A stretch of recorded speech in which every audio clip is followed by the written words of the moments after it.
Olá, investidor e investidora! Tá no ar a partir de agora mais uma edição do seu Mover Voices, podcast semanal que sempre te apresenta uma voz relevante. E essa edição é para lá de especial. Você que nos acompanha aqui em toda a nossa trajetória, pode anotar aí, edição de número 40 do nosso Mover Voices, e nós vamos muito mais longe ao longo desse ano de 2023. De antemão, quero pedir a você que está chegando agora aqui na nossa transmissão no YouTube, que deixe o seu like, clica aí no joinha, porque a conversa de hoje promete, eu te garanto. Vamos juntos nessa? O nosso convidado da edição de hoje tinha o nome em dia, carro próprio e um salário estável. Ele tentou fazer um empréstimo, portanto, em um banco tradicional, mas teve o pedido negado. Esse foi o start que o motivou a criar a sua própria instituição financeira. Hoje, ele é o dono da banca. Ou melhor, do seu futuro próprio banco. Nós temos o prazer e a honra de conversar agora com Sérgio Oll, diretor-presidente da Fintech Conta Black. Sérgio, muito obrigado pela gentileza em aceitar o nosso convite. É um prazer muito grande ter você aqui. Obrigado, Vini. Obrigado, Vini e a TC Rádio pelo convite. Eu costumo falar que participar desses convites de compartilhar experiências, para mim é um dever, para mostrar para os empreendedores que realizar sonhos é possível, né? E criar um banco não é impossível. Olha, eu quero muito entender como que foi esse passo a passo, toda essa trajetória para você criar o que vai ser aí o seu próprio banco, né? O que hoje é a Fintech Conta Black. Que eu contei aqui o início disso, né? Quer dizer, uma situação chata, né? Uma situação... Pô, acho que quando você vai pedir um empréstimo no banco, qualquer pessoa... Há uma tensão ali envolvida, né? Porque você está pedindo um dinheiro, certamente você tem planos para aquilo, você tem que negociar uma taxa, você tem que saber se sua conta vai ser aprovada ou não, se o seu pedido. Mas no seu caso, poxa, você tinha um emprego estável, você tinha um salário legal, nome limpo, como a gente fala, um nome em dia, ilibado, uma reputação ilibada. Então eu imagino que você tenha ido até a instituição financeira com uma expectativa de que a coisa ia dar certo. E não rolou. Foi ali que você teve o start para falar, opa... Quer saber? Eu vou fazer a minha própria? Eu acho que ali eu não havia me atentado para essa nova realidade, essa realidade de fazer algo, né? Eu tinha um crédito pré-aprovado. E naquela época, anos 2000, né? Final da década de 90, começo dos anos 2000, que eu achava que o mundo ia acabar, não acabou. Eu só tinha que ir para a agência e conversar com o gerente geral, né? E eu tinha uma agência de publicidade... que era 100% full service, e eu tinha uma área de criação que demandava atualização de equipamentos, né? Então, eu queria trocar parte da área de criação e de atendimento. Eu já cheguei com o orçamento pronto. Eu não queria todo o recurso que estava pré-liberado, autorizado pelo banco, e eu apresentei para o gerente, fiz um pitch para ele, e aí ele me falou com essas palavras, eu não posso, vamos conversar daqui a 30 dias, que eu não posso te liberar o empréstimo. Com o crédito pré-aprovado. Pré-aprovado, porque demandava de uma assinatura dele, uma autorização dele, né? E aí eu fiz como toda criança, mas por quê? É interno, um problema interno? Não, Sérgio, tá tudo ok pela instituição, assim, algum problema de restrição, com certeza. Ele falou assim, não, também não, pelo visto aqui você está bem redondinho.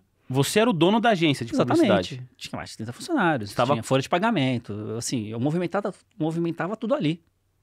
Eu não achava interessante ter o recurso em outro cesto, sabe?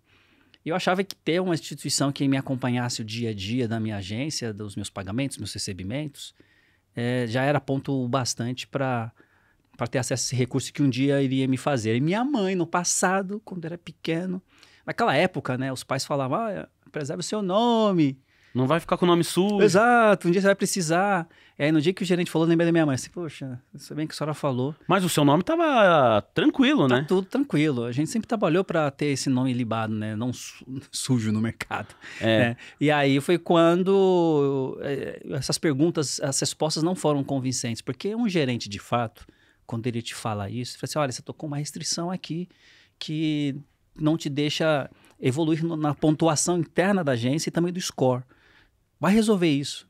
Acho que seria o papel do gerente fazer isso, né? E ele não fez isso, não explicou o motivo, e aí eu entendi.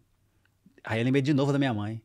olha, você como empresário, você tem um sonho de ter o seu próprio negócio, você vai ter que provar sua capacidade de entrega 3 vezes, porque as pessoas duvidarão de você como homem preto ser dono de um negócio. E aí foi quando a ficha caiu, né? O cara, ele queria como cliente, queria ter acesso ao meu dinheiro, queria que fizesse essas aplicações, mas ele não queria ser meu parceiro.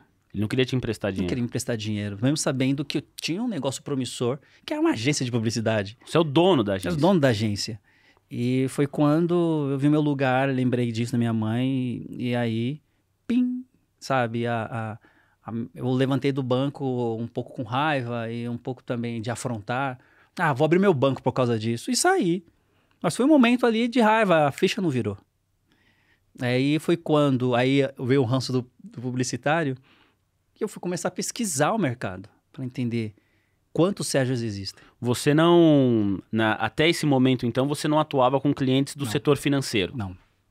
E aí continuei no meu mercado de comunicação, comecei a entender a desbancarização, comecei a entender a desbancarização por CEP, por raça, e aí vi que os números eram astronômicos. Toda essa pesquisa, ô Sérgio, você foi fazendo isso por sua conta. Exato. Para entender quantos Sérgios, quantas Marias existem, eu vi que era um número estarrecedor e comecei a fazer pesquisa como que as instituições veem esses desbancarizados, né?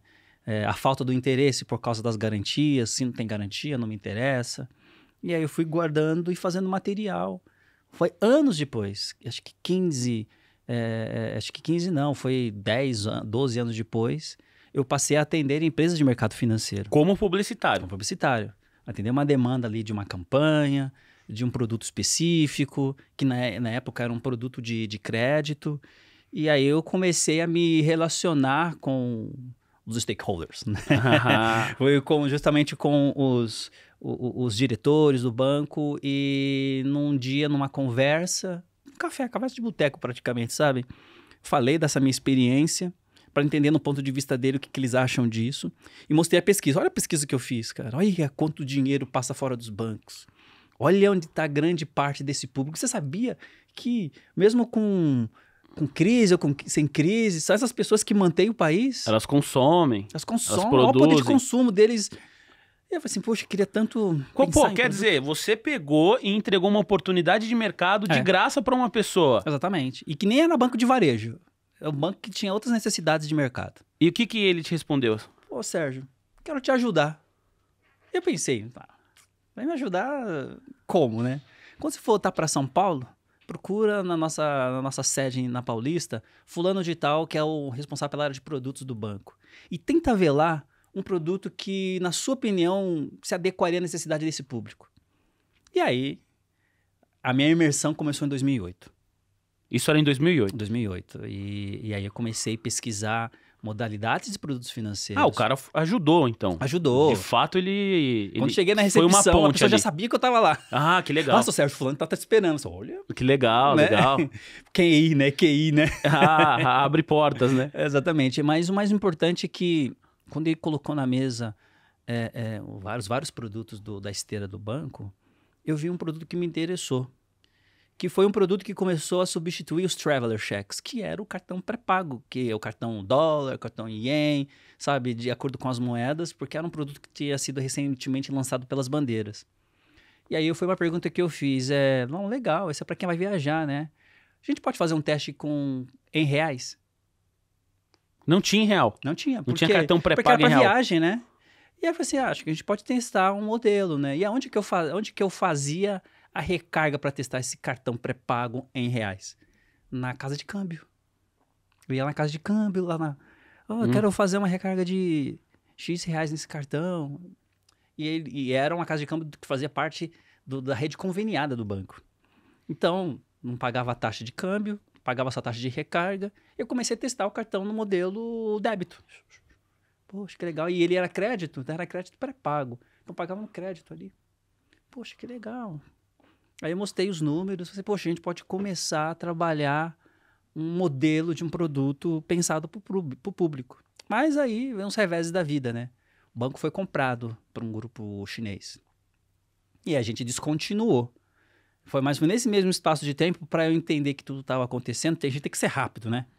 Eu falei com outros players de mercado, com outros bancos de negócios. E aí um desses bancos falou assim, olha, a gente tem uma participação num outro banco, que a gente comprou recentemente, deve ter algum produto lá, procura fulano de tal. Eu fui para continuar esse produto no outro banco. E aí eu fui aprimorando, até porque não tinha... As regulamentações por esse produto eram muito limitadas, né? Então eu fui testando a tese, o produto, até... que em 2017, quando a gente resolveu colocar o produto no mercado já estava totalmente maduro sobre outras ferramentas financeiras que não viessem propriamente de bancos, né? E foi quando eu coloquei o primeiro cartão pré-pago pessoa física e cartão pré-pago pessoa jurídica, porque eu já entendia a dor desse empreendedor. Mas de 2008 até 2017, foram 9 anos conhecendo tudo de mercado financeiro. Então você, só para eu entender certinho a trajetória, você trabalhava como publicitário, Sim. você tinha sua agência, e em paralelo você fazia esse estudo, esse trabalho de campo, a fim de criar esse produto, cartão pré-pago, voltado para pessoa física e jurídica também. Exatamente. Boa. E aí quando você lança esse produto, é em parceria com esse banco ou você já lança ele como um produto exclusivamente seu? Como que se deu esse lançamento? Não consegui fazer essa parceria com esse banco porque também houve um problema interno do banco e eles descontinuaram algumas áreas. Então, automaticamente descontinuaram a área de cartões. Mas como eu também tive que pensar rápido, eles me ajudaram a me conectar com as bandeiras. E as bandeiras, na época, haviam apresentado um projeto que elas estavam homologando os emissores que emitiam os cartões para esses bancos, também como emissores próprios, dos próprios cartões, né, com a própria marca. E aí foi quando eu comecei, em 2017, com um produto emitido por um emissor. É aí que surge a Conta Black. Exatamente. É aí que você pensa no nome, no conceito, a partir da criação desses cartões. Sim, exatamente. E como que foi o lançamento? A gente está falando de 2017, portanto, alguns anos antes da pandemia. Sim. Você tinha ali um mercado bastante movimentado, né? As pessoas estavam consumindo. Houve demanda pelos seus cartões? Houve demanda, mas houve muitas críticas de potenciais investidores achando que isso é um produto que ele não vingaria. Ah, tá. O pessoal porque ficou meio é aquela desconfiado. visão de banco, sabe? É um público que tá devendo, é um público que não vai gerar atração para o negócio. E eu falei assim, não, acho que grande parte desse público vai precisar desse produto. Então, a gente tem uma organização chamada Afrobusiness, que ela foi criada com o objetivo de construir conexões e ofertar ferramentas para capacitação para a experiência empreendedora. Legal. E a gente, com muitas das parcerias, nós oferecíamos muitas ferramentas gratuitas para esses empreendedores. Aprender a vender pela internet, visão de contabilidade para aprender o que se paga, aprender a precificar. Isso é importante pra caramba. E aí também as trilhas de educação financeira, né? Dentro dessa realidade. Mas a gente percebeu que o banco ainda seria a grande interrogação desse relacionamento, porque a tal da porta giratória, o homem engravatado do outro lado, seria um grande empecilho para grande parte desses empreendedores.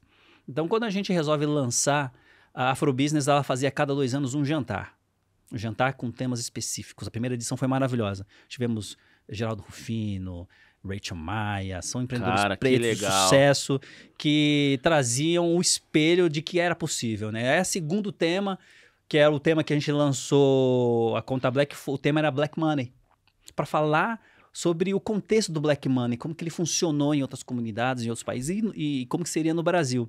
E aí usamos esse jantar para lançar a marca Conta Black e foi um jantar para 250 empreendedores. Um jantar bonito, tipo americano, sabe? Você já conhecia todos ali ou... Conhecia, porque eram associados da própria Afrobusiness. Legal. E aí, a grande sacada é que eu pensei, poxa, vou fechar o evento, fazer uma van premiere ali, assim, lançar a marca Conta Black. E se surgir interessados para o MVP, para mim vai ser maravilhoso. Eu pensava ali 10, 20, quem sabe 50, né? E o resultado foi que, ao final do evento, nós ganhamos 200 membros. Foi um sucesso. E, assim, e a gente agradecemos, mandamos um kitzinho. Você vai ajudar... Você é uma peça fundamental para ajudar a transformar esse negócio no banco que vai te representar. E E a grande sacada, aí entra o marketing, né? O boca a boca não morre, nunca. Esses 200 falavam para outros 200. E aí virou 1.000. É o que hoje a gente chama de uma publicidade orgânica. Totalmente. Totalmente. E aí nós conseguimos mostrar para o mercado como que esse público não ia ter aderência a esse produto. É uma prova de que eles não tinham acesso a serviços bancários, serviços financeiros básicos. Uma conta para a pessoa colocar o dinheirinho dela. Uma conta para ela mandar um boletim de cobrança. Uma continha para que ela pudesse ter o prazer de passar no estabelecimento, usar o cartão dela, sabe? Então, a gente entendeu esses códigos e mostramos para o mercado, olha, existe um oceano de oportunidades e é o que tem nos mantido até hoje, então. Ô, Sérgio, e você sabe disso, assim, acho que infinitas vezes mais do que eu, mas o fato da pessoa conseguir usar um cartão, poxa, isso traz para a pessoa, acho que alguma sensação muito legal. Sim. Porque hoje em dia, por exemplo, tem muito carro de aplicativo que não aceita de um dinheiro. Sim. Sabe, ele não aceita você chamar corrida no dinheiro. Sim. Meu pai não tinha cartão de crédito até pouco tempo atrás, ele fez o cartão de crédito também para chamar aplicativo, porque ele chamava no dinheiro e demorava para alguém aceitar, porque o pessoal não gosta de aceitar Sim. a corrida no dinheiro. Outros lugares, hoje em dia, você vai pagar com dinheiro, a pessoa às vezes não tem nem troco, porque tá todo mundo usando o cartão. Então, quando uma pessoa que não tinha acesso ao cartão, acho que ganha o cartão ali, ela se sente, acho que, mais parte da sociedade, ela se sente parte de tudo que está acontecendo ao entorno dela. Isso é muito importante, né? Com certeza. A gente entendia que fazer a inclusão através dos serviços financeiros provocava uma outra segunda inclusão, que é a inclusão digital. Porque esse empreendedor, ele nunca comprou online, sabe? Ele nunca teve a oportunidade da experiência do cartão, de entrar no site, colocar o número do cartão, fazer uma compra nesses sites internacionais, sabe? E até mesmo site de compra, de consumo, de produtos e serviços. Quando nós trouxemos essa ótica, essa experiência, isso foi muito transformador, porque a gente começou a falar de inclusão digital. E aí eu falo assim, poxa, mas essa era uma pauta que todos os bancos deviam trazer, que não é somente de eu bancarizar. É bancarizar e ensinar o meu membro que ele, sendo um membro ativo, ele vai também utilizar outras ferramentas através desse meio de pagamento que vai ajudar a qualificar até para construir um perfil de consumo para uma possível acesso a crédito. Então, e Black, nós lançamos um cartão Black, né? As pessoas já tinham a visão que Black era só para pessoas importantes. Que legal. E quando nós lançamos a nossa versão Black e tivemos apoio da bandeira para isso, você precisa ver quando as pessoas recebiam o cartão, elas fazendo post. Qual foi a bandeira? Foi o Mastercard? No começo foi Visa. Visa. Porque o emissor, na época, ele tinha bandeira Visa. Foi totalmente transformador, a gente... Um cartão Black da Visa, né? Que legal. Assim, a pessoa... O orgulho das pessoas assim, poxa, recebi meu cartão. Então, esse senso de pertencimento também é importante quando você inclui. O seu cliente fala que ele é importante. Coisa que poucos bancos fazem, sabe? Então, e aí quando eu falo como publicitário que entende de gente, eu falei assim, nenhum produto faz sucesso no mercado se ele não entender quem é o público-alvo dele, quais são as necessidades e as dores do público-alvo dele. E eu entendi, eu falei assim, não, ele quer ter uma conta. Antes de eu dar uma conta para ele, eu quero saber qual é o sonho dele. Pode ser a coisa mais besta falar, né? Mas as pessoas o nosso público que é muito periférico, eles sonham em prosperar na vida. Eles sonham em fazer com que o seu negócio seja um negócio de sucesso. Eles sonham em um dia contratar funcionários, mostrar que ele está gerando impacto na vida de outras pessoas. E quando ele não tem acesso a um serviço básico financeiro e que ajude ele nessa jornada de ter acesso a crédito, de ter acesso a uma instituição que seja parceira dela, que foi no meu caso, que eu já tinha tudo estruturado e a instituição não foi minha parceira. Você tinha o crédito pré-aprovado. Exatamente. Eles, de uma forma, jogam um balde de água fria nos meus sonhos. E aí eu entro na malha daquele desbancarizado que esse público, que esse mercado não interessa. E aí, pra gente continuar aqui com a história, você lança o cartão, é um sucesso, você mostra pro mercado que, olha, existe uma demanda por esse tipo de produto, e esse é o primeiro produto da Conta Black. Sim. E aí depois, quais foram os próximos passos? Como você chegou no estágio atual, né? A gente estava ali fora nos bastidores, a gente chegou a falar sobre IPO, sobre vários sonhos que você tem, que eu quero que você divida aqui também com a nossa audiência. Mas depois do cartão, qual que foi o próximo passo? Uma vez levantada a bandeira da revolução, o primeiro banco protagonizado por pessoas pretas. Você estava como publicitário ainda, trabalhando Sim. Você seguiu como publicitário. Sim, porque tudo passou por mim ali, pela criação. Legal. Depois a gente levantou essa bandeira, lançou um negócio, e a gente começou a ter um crescimento. A gente começou a perceber uma coisa que é jornada. Falei assim, poxa, eu não posso ficar falando só de fazer AUE mais agora. Eu tenho que trazer experiência de banco. Como que eu vou fazer isso? Até então a gente só tinha experiência de conta. E assim, não era conta, não era de experiência de conta corrente, número de agência, conta. Não, a gente não tinha ainda. A gente tinha experiência de conta digital, sem agência, sem conta. E aí eu comecei a perceber que o mercado estava evoluindo. Assim, eu preciso me capacitar, preciso fazer uma imersão nesse mundo para entender quais serão as evoluções do negócio. Porque se eu não fizer, ele morre.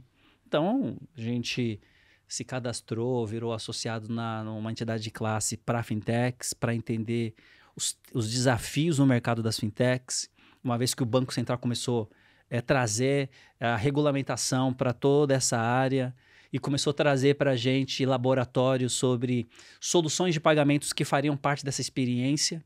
Então, tive que fazer tudo isso. E assim, foi na marra.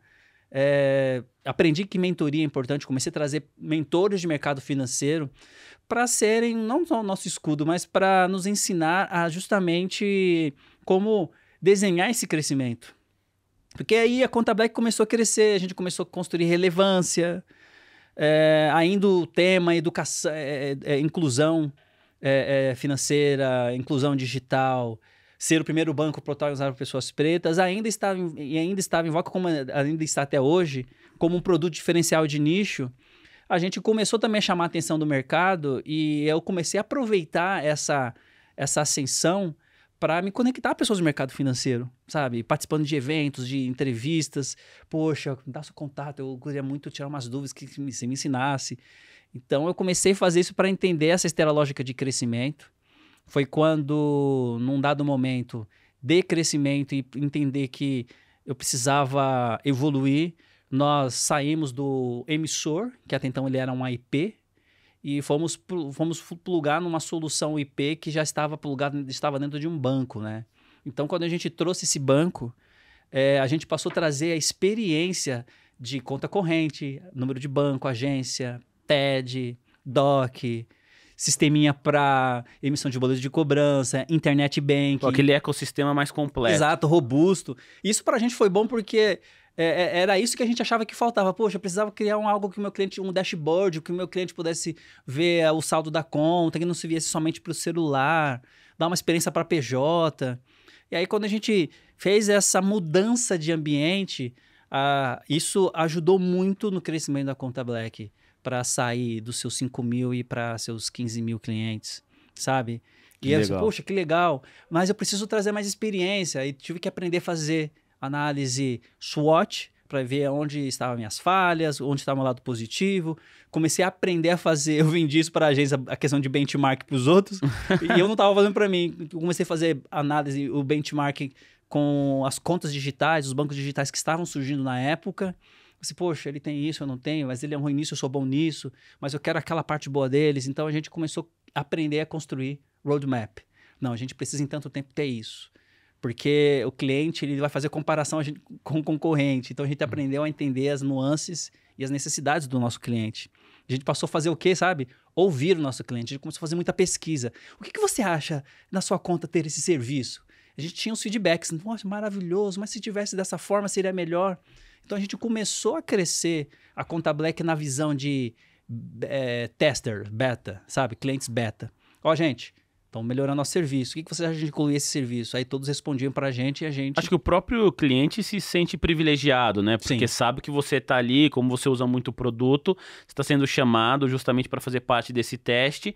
Pô, é um reconhecimento da empresa e da marca também. Exato. Porque vai confiar na sua resposta para definir o futuro da companhia, né? Exato. Então, a gente teve que fazer uma imersão nesse mundo para entender o mundo da fintech. Depois vieram as certificações de SCD, CEP. Existia uma regra lógica de quantas transações eu tinha que ter para virar IP, se eu não quisesse fazer um investimento para virar IP de cara.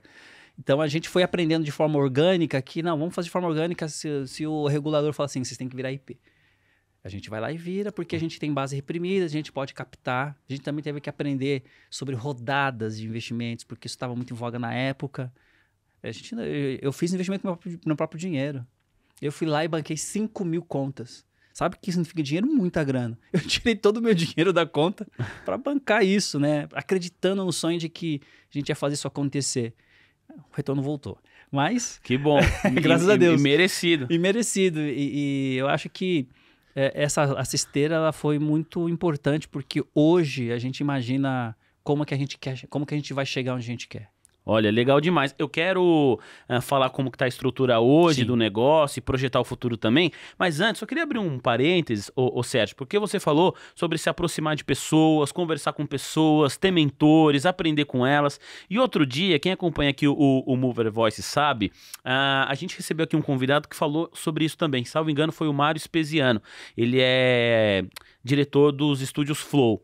Ele falou assim, poxa, uma coisa que eu faria diferente na minha carreira, eu teria me aproximado de mentores. Eu demorei para fazer isso, então se eu pudesse voltar no tempo, eu me aproximaria de mentores. E agora te ouvindo aqui, me fez uma conexão direta com essa conversa que eu tive com ele há pouco tempo, porque você falou que fez isso. Eu queria saber quais mentores você escolheu para ter perto de si e quais lições essas pessoas acabaram te ajudando, te ensinando para você chegar onde você está hoje.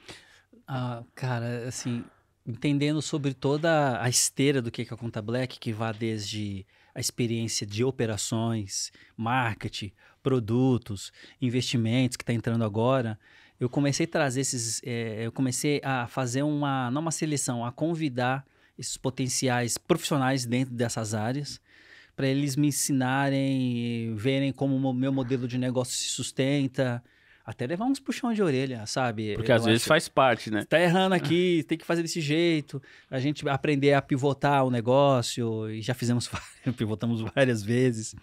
Então, e esse era uma experiência que eu já tinha dentro da agência. Quando eu comecei a agência, na época não tinha redes sociais, essas coisas, a gente fazia network nas feiras. Eu levava um calhamaço de cartão de visita, eu ia no dia da inauguração, que estavam os diretores das empresas. Então eu ia nos estandes das marcas que me interessavam. E eu já ia diretamente na pessoa que me interessava. Poxa, eu vim aqui, eu admiro muito o seu trabalho, eu montei uma agência, eu tenho uns desafios. Gostaria muito que você, dentro da sua agência, da sua agenda, pudesse me dar algumas mentorias. Poxa, massagear o ego do cara, pô, meu protegido. E a mentoria, ela não só serve para isso, né? Ela também servia para também abrir portas, né? Você precisa atender o meu protegido, porque ele está fazendo um negócio muito legal, então eu acabei também fazendo desses mentores os meus principais aliados. Algumas conexões. Exatamente. O primeiro cara que eu convidei para ser mentor, e foi uma história muito louca. Eu acredito numa coisa que a minha mãe sempre falava sobre energia. Ela falou assim, Sérgio, o mundo é feito de energias. Se você falar mal de uma pessoa, isso pode voltar para você um dia, mas se você pedir coisas boas... Então eu comecei a jogar para o universo coisas que eu queria, né? Eu joguei que abrir um banco, mas joguei com raiva, né? E aconteceu. E uma vez, Chris Gardner, quem assistiu A Procura da Felicidade... Ele veio o personagem, Brasil, né? Ele veio pro Brasil. Cara, que demais. E aí... Nossa, você já foi num gigantesco, né? Super gigantesco. E aí eu falei assim, poxa, eu vou para um evento que vai acontecer num pavilhão com mais de 5 mil pessoas. Quem disse que eu vou conseguir chegar no cara? E aí a Fernanda, minha sócia, falou assim, não, vamos jogar pro universo. Não acredita no negócio do universo? Fala que a gente vai encontrar o cara, a gente vai falar com o cara. Então vamos. E eu morava perto do Expo Transamérica. Tava pra ir a pé. Cheguei atrasado. No dia da abertura do evento. Quando eu entrei no estacionamento, cheio de carro, tudo vazio, porque a primeira palestra foi do Robert Kiyosaki. Eu cheguei nervoso. Poxa, eu vou perder os melhores lugares, não vou conseguir ver a palestra do Chris. Quando, nesse momento que eu pensei isso... Eu vejo um Uber Black saindo lá do outro lado do pavilhão para passar por nós pela saída. E eu nem me dei conta. E aí tinha uma pessoa sentada na frente, um negão sentado na frente com o braço para fora, de óculos escuros. A Fernanda falou, Sérgio, aquele é o Chris Gardner. Cara, não acredito. Eu falei assim, é mesmo. A gente gritou, Chris. Ele deu um tchau e pediu pro Uber parar. E chamou a gente. Eu falei assim, eu não acredito que eu vou ter uma exclusiva com um cara sem ninguém pra nos atrapalhar. E a gente foi, ele perguntou quem nós éramos, o que nós fazíamos, saiu do carro e falei assim, pitch de elevador. Falei, Chris, eu tô montando no Brasil o primeiro banco digital protagonizado por pessoas pretas. Parte da minha história de vida, eu me vejo na sua história. Gostaria muito que você fosse meu mentor. Porque, na verdade, você já é meu mentor, mas gostaria muito de construir essa relação. Ele falou assim, ficou aquela empolgação de americano. Oh, man, no! Black banker! Oh, you! Pegou o telefone e e-mail. Falei assim, não, vou te mentorar. Ler como meu livro, que lá tem muita parte da minha história de vida, como que eu persisti, como correr atrás dos sonhos. Eu acho que ele foi o maior boom do meu crescimento como Conta Black e até nas redes sociais. Você conseguiu realmente manter um relacionamento com ele? Consegui. Ele te escreveu? Você escreveu pra ele depois mandei e-mail.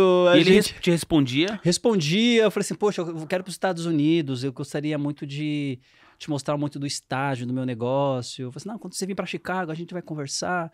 Mas era um sonho distante ir para os Estados Unidos porque estava longe da minha realidade, né?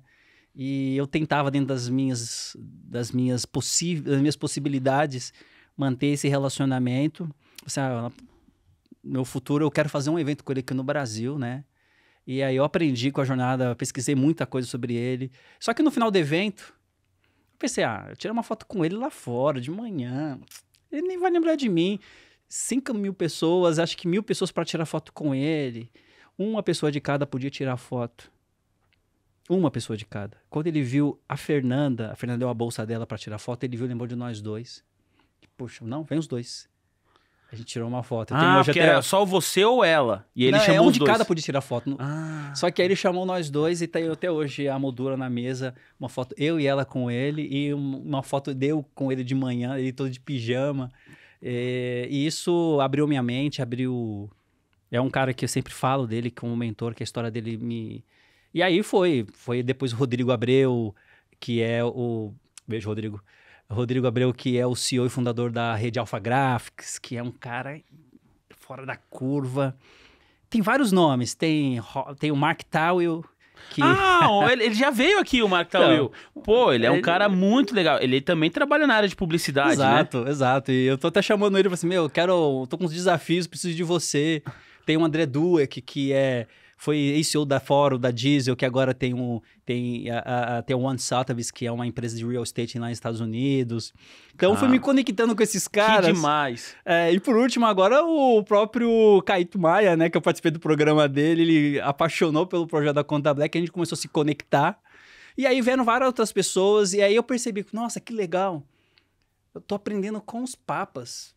Sabe? Cara, isso é muito legal, né? E agora tem o Rodolfo Richard, que é o CEO do Banco Genial, que é um cara que tem uma história magnífica e que viu a Conta Black. Você, não, vocês vão ser o próximo banco. Tem o João de Pádua, que é um cara da área de mercado financeiro e que tem uma grande experiência. Tem o Will Landers, que eu tenho, inclusive, vou tomar um café com ele amanhã. Que demais. Eu vou bater um papo com ele. Ele tem me ajudado em algumas questões sobre crescimento.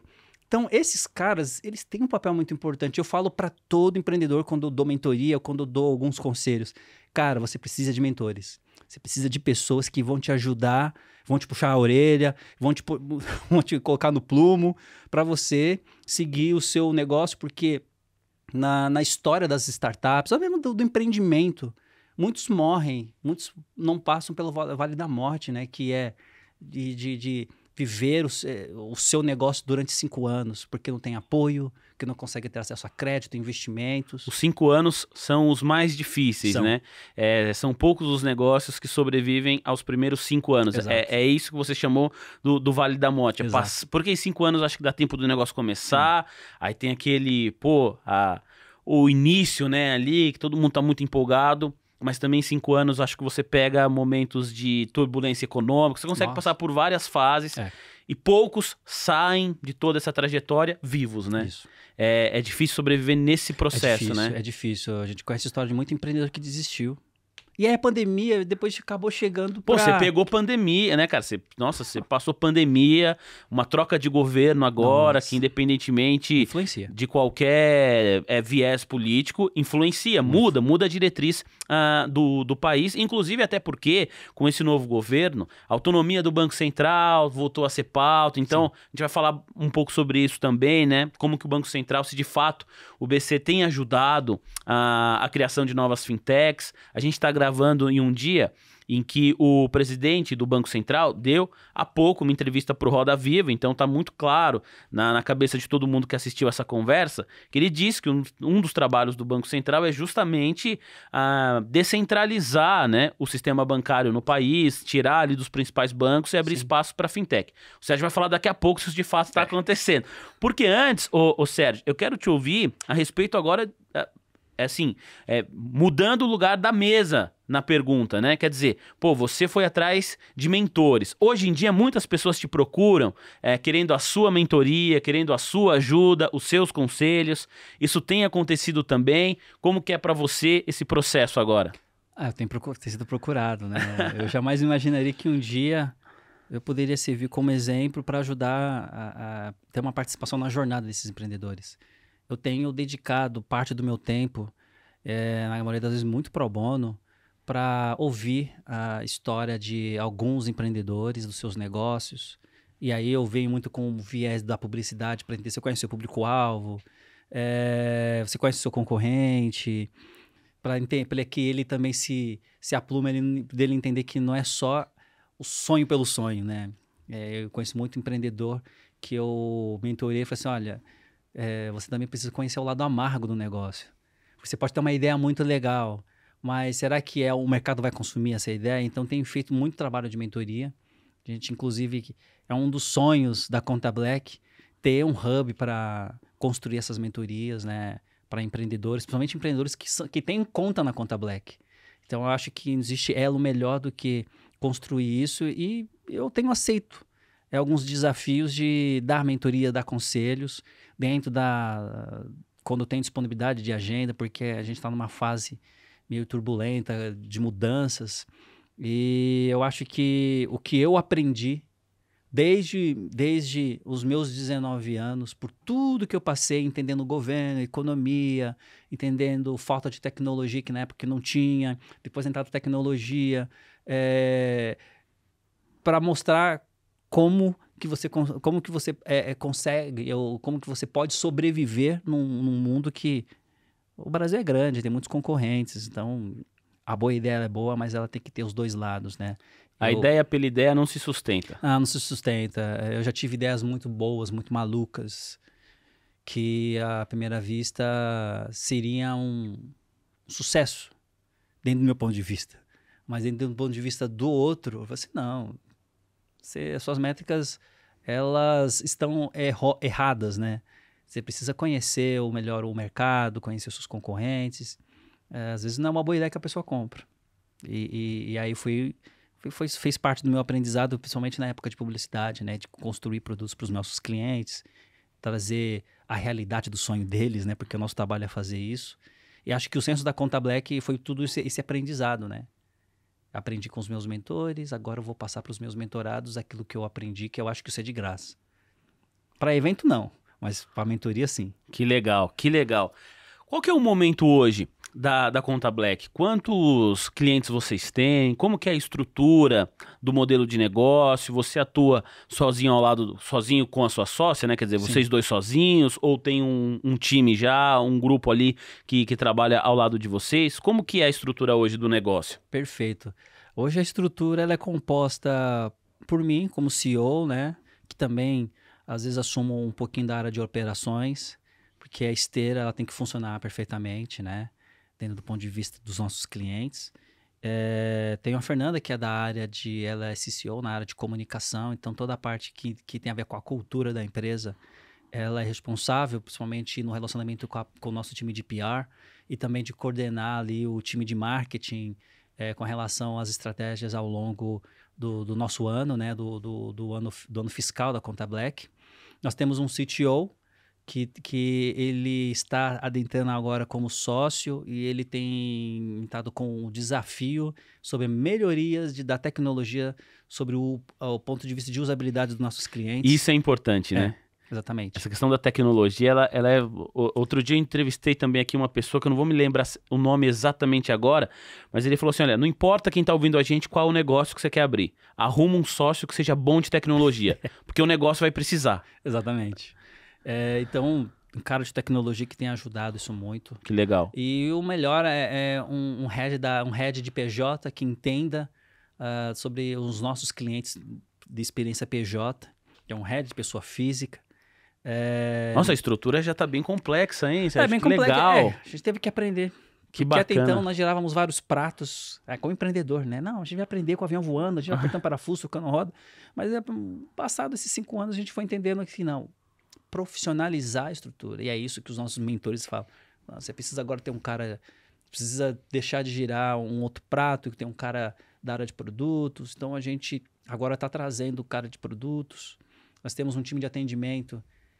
Sem atendimento, tecnologia e atendimento. Se você não tiver essas duas partes plugadas, o cliente não entra. O cliente quer tirar dúvida, quer resposta ali na hora, ele reclama de uma coisa que não funciona, tem que estar respondendo ali, bate pronto. Então, um time de atendimento, nosso time até então é um time muito pequeno. Era um time que não passava de 10 pessoas e nós chegamos até 2019 com 30 mil clientes. E a gente, a gente deu uma estancada aí, por quê? Porque depois que entrou a pandemia, a gente perdeu o cliente. Muitos fecharam seus negócios, alguns nos deixaram, e a gente precisava se reposicionar para ajudar esses clientes e até os novos que viriam entrar. Então a gente entendia também que a nossa tecnologia precisava de melhorias, grande parte do nosso churn viria da experiência negativa da tecnologia, por isso que o CTO chegou para assumir esse desafio. E agora, como a gente sempre tinha um banco liquidante que liquida as nossas operações, que dá a experiência de banco, né? A gente está mudando, a gente já mudou, na verdade, né? Já mudou em janeiro desse ano, e agora a estrutura ela vai aumentar, ela vai inflar. Ela vai sair de 10 e vai para 30 pessoas. Que legal. Pô, vai aumentar de maneira considerável. Exatamente. Que bacana. Vocês estão projetando aí também angariar mais clientes Exatamente. nos próximos anos. Exatamente. Eu mirei um número, porque eu acho que quando você sonha grande, você tem que jogar também para o universo, aonde você quer chegar. A minha meta é chegar a 1 milhão de clientes. Porque a gente está construindo uma experiência muito notável, que é trazer agora vertical de investimentos com educação financeira. Legal. Sabe, a gente já quer implementar até o 2º semestre um nosso cartão de crédito lastreado em CDB, porque a gente quer ensinar aos nossos clientes que ele pode ser a garantia do crédito dele. Isso, não existe educação financeira melhor do que isso.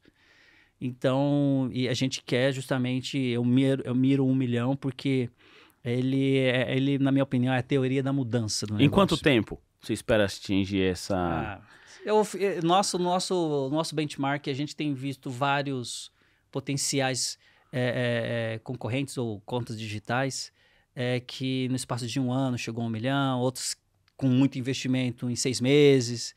Eu falo assim, que da forma que a gente quer crescer, com qualidade, trazendo experiência, se a gente chegar nos 2 anos... Tá ótimo. Tá ótimo, porque a gente sempre prevê rodadas de captação a cada 24 meses. Então, você não quero chegar nos próximos 24 meses com esse número superado, com uma experiência na nossa esteira e chegar e falar assim, nosso valuation vai chegar a tanto, de tanto. Essa é a nossa meta, né? Não é chegar de qualquer jeito também. Com qualidade, sabe? Muito legal. Tem muita conta digital que tem milhares de clientes, mas uma grande parte da sua base é inativa. Isso, no fim das contas, do que vale, né? Exatamente. No fim das contas, a experiência mostra que não foi tão legal dentro dessa companhia, dentro desse serviço, né?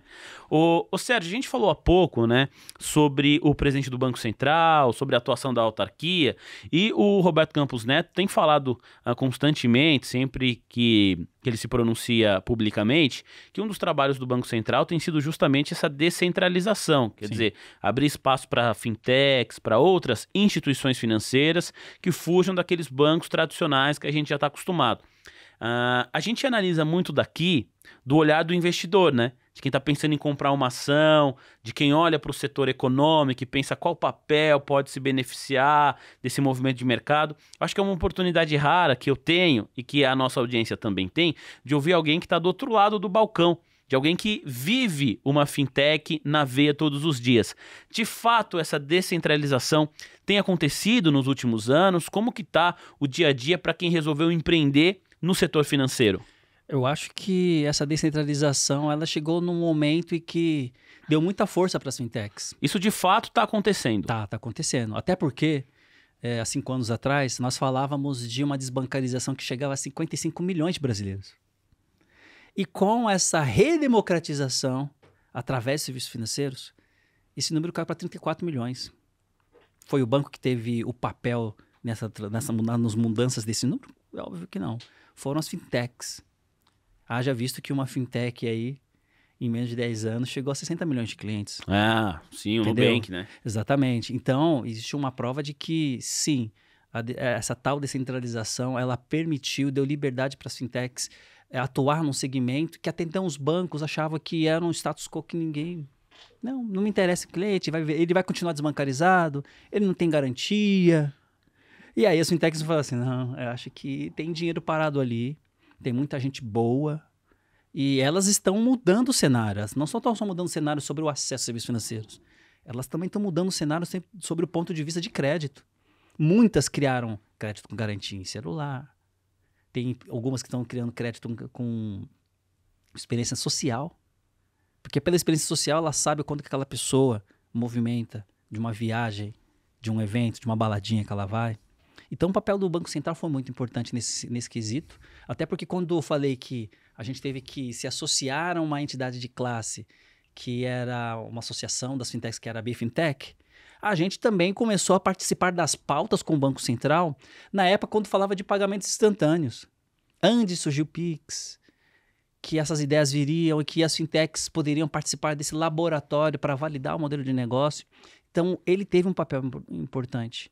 E eu acho que será muito mais importante para repensar modelos de negócio, modelos de produtos, quiçá até mesmo sobre a área de investimento, para fazer com que a experiência ela seja muito mais inesquecível para o usuário final e que as fintechs também tenham mais, sejam menos dependentes dos bancos para isso. Ô Sérgio, outro assunto que a gente fala muito aqui na cobertura diária da TC Rádio é a autonomia do Banco Central, Sim. Independência do Banco Central. E a gente sempre olha, né, com a visão de quem está pensando em investimento, em ações, ou com quem monitora o risco fiscal do país. Agora, acho que reforço aqui uma rara oportunidade de falar com alguém que vive no mundo das fintechs enquanto empreendedor. Nesse sentido, a autonomia do Banco Central, como que toca? Qual que é o impacto desse assunto no seu dia a dia, no seu modelo de negócio? Um Banco Central independente ou dependente do governo, como funcionou historicamente no Brasil até pouco tempo atrás. Isso muda alguma coisa no dia a dia do empreendedor, no seu caso, que você está empreendendo nessa área do setor financeiro? Como que é isso? Eu acho que não impacta muito, porque antes, quando ele era dependente do governo, né? Ele criou portas e meios para conversar com as fintechs, né? E para ouvir as propostas, né?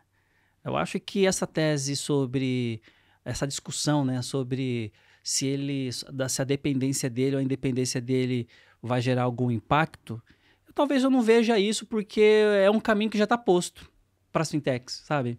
Já está posto, elas já estão aí, elas têm um papel muito importante na jornada e no acesso a serviços financeiros por parte de um público que é CDE, que é a grande massa. Eu acho que essa questão da independência ou a dependência, se estiver nas pautas questões que têm a ver com a inclusão, a educação financeira, o acesso aos serviços, que é o mais importante, de uma certa forma, é um dos pontos que mais nos preocupa, no sentido assim, o que eles vão trazer de benefícios para a população, que é o grande X da questão. Enquanto essa discussão vai interferir na jornada e na experiência do cliente final. Porque, de uma forma ou outra, o mercado ele evoluiu. quando falo de mercado financeiro, principalmente no Brasil, por sermos um mercado mais evoluído do que alguns outros países, eu tive uma experiência nos Estados Unidos 3 meses no ano passado, eu via o quanto nós estamos evoluídos, né? Até eu fiz um intercâmbio com a maior fintech da África do Sul, há 3 semanas atrás, que eles vieram para conhecer o Pix, que eles querem implantar o Pix, e chamaram a gente, não um outro banco, chamaram a gente para participar dessa pesquisa, a gente mostrar na prática como que isso, e a gente tem mostrado para eles que o Banco Central tem um papel muito importante, e eles falam assim, nossa, para a gente chegar no nível de um Banco Central brasileiro, de um mercado que já tem uma solução que atende toda uma camada da população brasileira, a gente vai ter que ralar muito. Então, tem impactos ali que eu acho que para o próprio Banco Central, o próprio governo, eles não vão deixar esse case morrer. Tem algumas coisas que realmente nós conseguimos avançar nos últimos anos. Acho que o Pix talvez seja, até pensando em inclusão social, um bom representante desses avanços, né? Você conseguir ali não ficar limitado numa questão de horário para fazer uma transação. Eu acho que tudo isso foi realmente um avanço, que inclusive na entrevista que o Roberto Campos Neto deu ao Roda Viva, ele fez questão de não colocar a criação do Pix em nenhum governo. Não é mérito de governo A, B ou C. É mérito do país, é uma questão da sociedade e do Banco Central, que é uma autarquia de Estado. Né? Não é uma autarquia de governo, é uma autarquia de Estado. Olha, a gente falou bastante, né, sobre o Banco Central já, mas para projetar a sua visão, acho que é legal você dividir isso com a gente, a sua visão econômica para o país ao longo desse ano, né? Porque a gente falou em banco, muita gente associa a palavra já a juros, né? E tem uma discussão em voga na nossa sociedade que é a magnitude da Selic. A taxa básica de juros hoje do nosso país, que está em 13,75% ao ano, muita gente comentando sobre a importância de você conseguir abaixar a Selic. E aí, na outra ponta, tem gente que fala assim, pô, mas quais são as condições que nós temos hoje, macroeconômicas, para que de fato os juros caiam? Como que você vê todos esses fatores e a economia do Brasil nesse momento enquanto empreendedor? Hein, Sérgio? Eu acho que esse tem sido um grande aprendizado para mim, né? Uma vez agora tendo um parceiro que é um banco, eu tenho tido a oportunidade de acompanhar a mesa de operações, né? Eu acho que existe ainda uma incerteza com relação a essa questão da taxa Selic, né? Existem muitas especulações no que tange a governo, a posicionamentos políticos e essa questão do próprio Banco Central, e que, de uma certa forma, cria uma cortina que não dá a segurança sobre se isso vai se reverter ao longo. Mas uma coisa que eu aprendi na minha vivência, eu vou entregar a minha idade, eu nasci em 74. E eu nasci numa época de ditadura, acompanhei as diretas já, era pequeno, tá? Não era tão velho assim, não. Esse dia eu tenho uns 10... Eu fui em 86, eu tava com uns 12 anos, né? Acompanhei o primeiro impeachment, a hiperinflação, a alta do desemprego, e eu costumo falar assim para todos que nós somos meros sobreviventes, que a gente soube aprender a lidar com essas dores. Isso tem a ver com a economia, tem a ver com governos, e eu acredito que eu tenho expectativas de que o governo vai arranjar uma forma meio de dar uma estancada para que a taxa Selic, ela chegue num número que seja factível, né? Porque isso, de uma certa forma, influencia até na experiência do meu cliente. Na forma como ele consome, na forma como ele como ele não consegue ter acesso a serviços como de crédito. Então, com juros nessa magnitude. Exatamente. E infelizmente, o mercado tem se apropriado disso e tem ofertado serviços de crédito com juros de uma certa forma que tem prejudicado, e aquele negócio, o cliente, ele precisa do dinheiro, então ele se sujeita, e a nossa expectativa é que, passado esses 100 dias, todo governo tem 100 dias, né? A gente precisa saber, e eu estou na expectativa de entender em que momento esses números que virão à tona vão ter uma influência positiva na taxa e também em outros atributos, outros impostos que acredito que possa colocar o Brasil numa posição de consumo, numa posição de concorrência, saber o mercado, de concorrer com o mercado, né? Mas eu tô aprendendo e eu sou uma pessoa muito... Eu sou muito otimista, cara, por tudo que eu já passei nessa minha jornada. Né? Legal. Então eu acredito muito na economia brasileira. Eu acredito que com o governo bom ou ruim, o Brasil sempre vai sobreviver, como tem sobrevivido. Agora eu tô aguardando os próximos números, né? E de fato, né, para quem empreende, ainda mais no setor financeiro, você ter condições de ofertar crédito, né, que o negócio depende disso, sem dúvida nenhuma tem um impacto direto da magnitude dos juros. Acho que você sofre nas duas pontas, né? Porque você tem essa questão do seu próprio banco, da sua própria fintech, que é a oferta do crédito. E enquanto empreendedor, você também precisa fazer empréstimos, você precisa tem que ter capital de giro na sua empresa para o negócio continuar rodando. Sim. Então eu imagino que você sofre o impacto dos juros nas duas pontas, né? Sim, até porque nós já estamos em discussão para criar um fundo para microcrédito. Legal. E as teses têm sido essas taxas, sabe? Sérgio, a gente precisa fazer uma análise de pesquisa com os clientes para entender o momento deles, vamos pegar uma ferramenta para julgar a vida pregressa, mas também vamos nos ater e entender o presente dele, o que ele faz hoje, que poucos bancos fazem isso. Só se você pedir um dinheiro com restrição, não quer saber o que você faz hoje. Se você tem uma empresa, quanto que você fatura, quais são os serviços do banco que você utiliza. Então a gente não estamos reinventando a roda, mas estamos criando ali artifícios para mostrar que, independente disso, a gente tem ali um público que também pode tomar crédito e também entender como que a gente aplica essas taxas. E fazer microcrédito no país é difícil. Por causa disso, né? A gente tem feito muitos estudos, principalmente com bancos estatais que têm como premissa experiência microcrédito. Agora redesenhar o nosso modelo de negócio, entendendo também que a gente, uma vez que verticalizou, a gente tem que entender que isso também influencia no número de clientes, sobre o consumo, sobre o uso do serviço financeiro, sobre aquilo que ele contrata e que também não gera receita, né? Então... também isso é uma curva de aprendizado. Eu acho que o empreendedor não para de aprender, né? Aprende o tempo todo. É uma das maravilhas do empreendedorismo que, tirando qualquer romantismo, o que a gente ouve aqui também, e você falou no começo da conversa, né? Não é um mar de rosas, ao contrário, é uma luta diária ali, mas recheada de aprendizados e de boas memórias. Por falar em boas memórias, uma hora de conversa passa voando, a gente já tá na reta final. Me chamou muita atenção como você citou a sua mãe, né? Sim. Algumas vezes ao longo da conversa. E aí fiquei pensando aqui, falei, puxa vida, será que quando você teve aquele crédito negado lá atrás, que foi o que deu o start, né, para fazer aqui o seu projeto, imagina que você tenha ligado para sua mãe e falado, mãe, que merda, assim, que coisa, sabe? Não consegui o crédito. E daqui a alguns anos você pode ligar para sua mãe e falar assim, mãe, agora tenho o meu próprio banco, eu sou dono do meu próprio banco. Que reviravolta, hein? Reviravolta. Eu acho que, desde pequeno, né, poucos pais têm essa sensibilidade de preparar o filho para o mundo.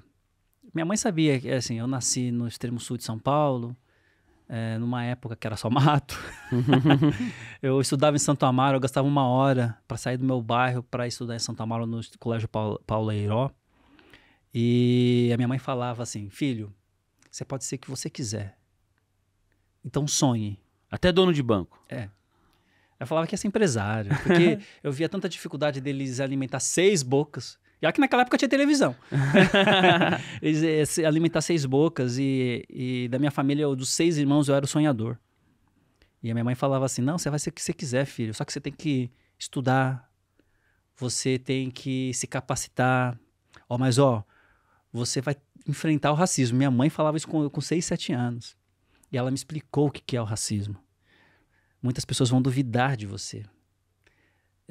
Você, às vezes, você vai ter que provar para você mesmo e para o seu prospecto cliente que você vai ter que provar 10 vezes a sua capacidade de entrega.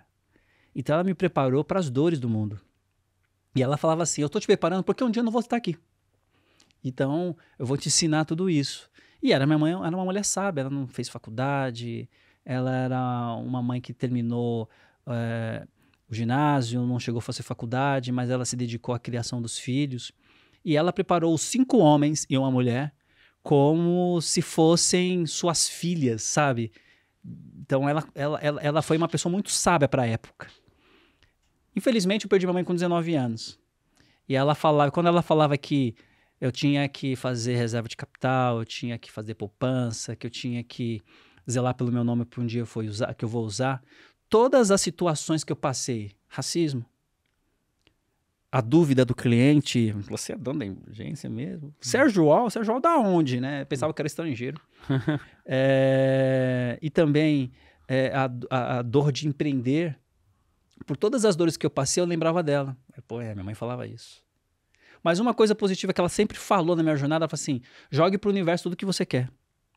Pra você ver. Eu falo muitas mentorias pros jovens, que assim, olha, eu não sou diferente de vocês. A única coisa que nos difere é que na minha época não existia toda essa tecnologia que vocês têm, a informação na ponta da mão, na ponta do dedo, sabe?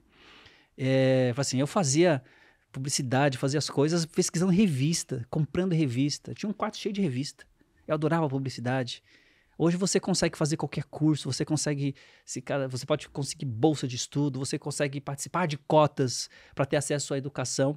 Assim, eu montei uma startup de games na década de 90, tive que aprender a programar lendo livro, porque não tinha como fazer faculdade. Depois, anos depois, montei uma agência de publicidade, sem ser formado em publicidade, porque eu achava que a criatividade era tudo para realizar um sonho de um cliente, para realizar o sonho dos clientes deles. Então, eu contratei pessoas que atuam na área de criação, na área de marketing, na área de publicidade. Tive uma agência com mais de 30 funcionários.